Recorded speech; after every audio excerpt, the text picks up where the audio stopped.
As we approach the deadline for this first writing assignment, I wanted to essentially mention 3 things kind of as reminders to help you make sure that you complete the assignment properly and you feel comfortable with what's going on in the process.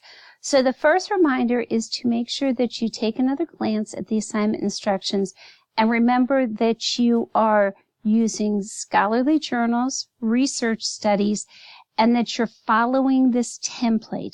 It's really important to just kind of fill in the blanks and follow the template as you go through, but definitely also make sure you put an APA cover page before and that you include a reference page afterwards. So those are the 2 things in addition to what's here that I do ask you to do.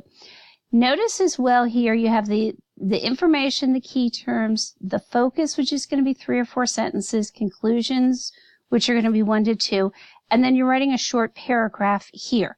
So those are the things that I wanted to point out most as we take a look at the rubric. It's always a great idea to look at the rubric before you really get too far into writing an assignment. So for the second thing, looking at the rubric, notice that we have 4, 3, 2, 1, none. Essentially, this is how you're going to be graded. So do you have 4 articles? That's worth 5 points. Are those articles from research? That's another 10. So notice you get 15% of your grade just for finding the right types of articles. Then from there, these are the first 2 sections in the template, which is another 20% of your grade. And notice we're just asking you to fill out that information about the article and then make sure you have 5 keywords. If your article provides some keywords, that's great. If it does not have 5, think of a couple of more.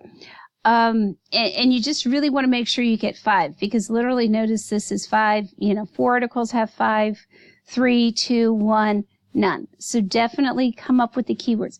Now the short paragraphs I talked about are right here. This is kind of the meat of the assignment. This is where half your points lie.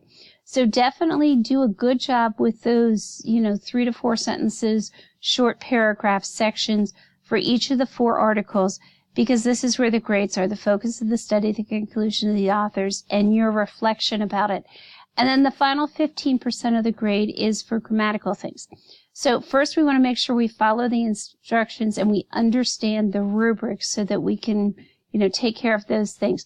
The other thing I want to just briefly kind of mention again, it was on the syllabus, but make sure everyone's aware. You are turning in a draft by Sunday night.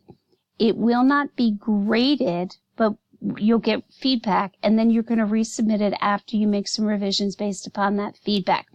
So it's kind of a no fear thing. If it's not perfect when you turn in the draft, that's fine. I'm going to tell you what you want to do to make it better. But definitely you need to turn in the draft. You lose points for not turning in the draft on time. Once the draft is returned to you, the deadline for getting that revised and back in is not for several weeks. And so you have plenty of time. So definitely make sure you get your draft in on time. Follow the template. It will walk you through making sure you get those important pieces of information. And if you have any questions, do let me know. But otherwise, I'll be looking forward to reading what you came up with.